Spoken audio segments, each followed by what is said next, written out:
everyone, welcome back to the channel. Today, we're taking a trip back in time, way before smartphones, smartwatches, or even the internet. We're going to 1949, a year when one of the most bizarre and wonderful gadgets in history was born. Imagine this. You're walking down the street, and instead of seeing someone with tiny white earbuds, you see a person with a bright, colorful sun hat that has a giant antenna sticking straight up into the air. And get this, sits playing music for everyone around to hear. This wasn't a scene from a sci-fi movie. This was the real deal. It was called the radio hat, and it was the wearable tech of its day. So, what exactly was this thing? The radio hat was the brainchild of an American inventor named Victor Holley.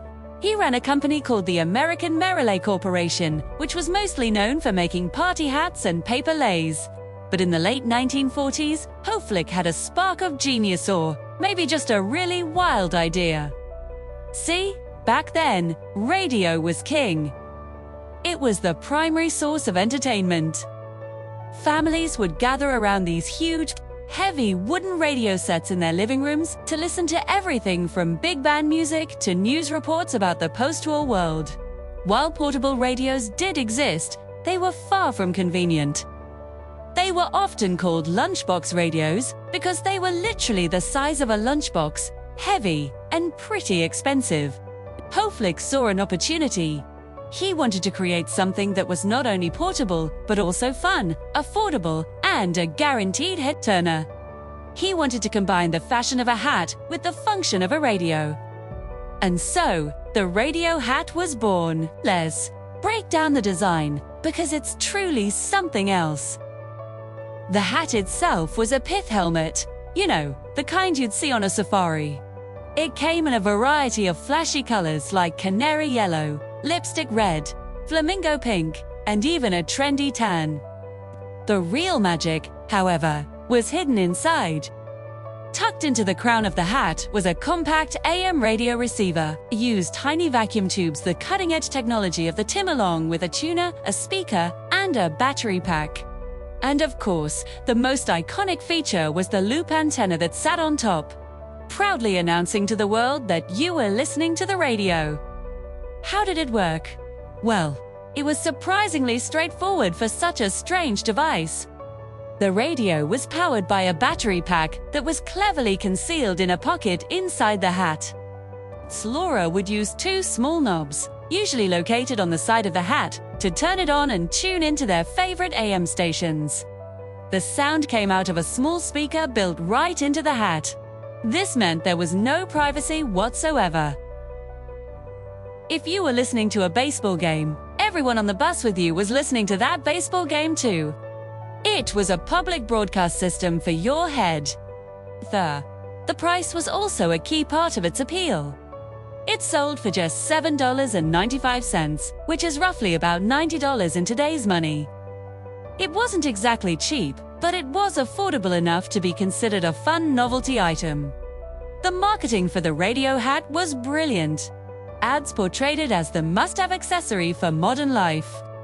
You'd see pictures of smiling men and women wearing their radio hats at the beach, on picnics, at baseball games, and even while doing yard work. The slogan was simple and effective. The hat that plays music wherever you go. It was sold in department stores and promoted as the ultimate conversation starter. And it worked. For a brief moment in 1949, the radio hat was a pop culture phenomenon. It appeared in magazines, newspapers, and even on television. It captured the public's imagination, promising a fun, futuristic lifestyle where technology was something you could wear. But as quickly as it rose to fame, the radio hat faded into obscurity. So, what went wrong? Well, for starters, it wasn't very practical. While the idea was fun, the execution had some major flaws. The reception was often spotty, especially if you were walking around in a big city with tall buildings. The vacuum tubes were fragile and could break easily. The sound quality was tinny and not very loud, often getting drowned out by surrounding noise. Nat antenna, while iconic, made the wearer look pretty silly. It was a novelty, but the novelty wore off fast. The biggest nail in the coffin, however, was the arrival of a revolutionary new technology, the transistor. In the early 1950s, the first transistor radios hit the market. These devices were a game-changer. They were much smaller, lighter, and more durable than anything that used vacuum tubes. Yeah, they could fit in your pocket. You had better battery life and offered superior sound quality. Suddenly, the goofy, oversized radio hat looked like a relic from a bygone era. The age of the truly portable, personal radio had begun, and the radio hat simply couldn't compete. By 1950, just a year after its grand debut, production had stopped. So, is the radio hat just a failed gadget? A quirky footnote in the history of technology? I think it's much more than that. The radio hat is a fantastic symbol of the optimism and creativity of the post-war era. It was a time when people believed technology could solve any problem and make life more exciting. It represents a willingness to experiment, to try something bold, and even a little bit ridiculous, too. It's also a powerful reminder that the concept of wearable technology isn't new at all. Decades before we had smartwatches tracking our heart rates or wireless earbuds streaming podcasts, people were dreaming of ways to integrate technology directly into their lives and onto their heads. Today, original radio hats are incredibly rare and highly sought after by collectors. They pop up in museums as prime examples of mid-century design and technological ambition. They serve as a tribute to an inventor who dared to think differently and create something that was guaranteed to make people smile. It shows us that innovation isn't always a straight line.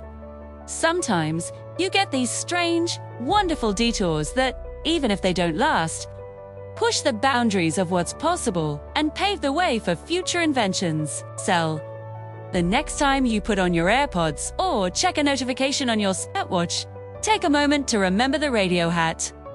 Think about those pioneers in 1949 walking around with antennas on their heads, proudly broadcasting their favorite tunes to the world. They were the original tech trendsetters, wearing the future on their heads. The radio hat may have been a commercial failure, but its spirit of fun and futuristic thinking lives on. Thanks so much for watching. What do you think of the radio hat? Would you have worn one back in 1949? Let me know down in the comments. And if you enjoyed this little trip back in time, don't forget to hit that like button and subscribe for more stories about the amazing history of technology. See you in the next video.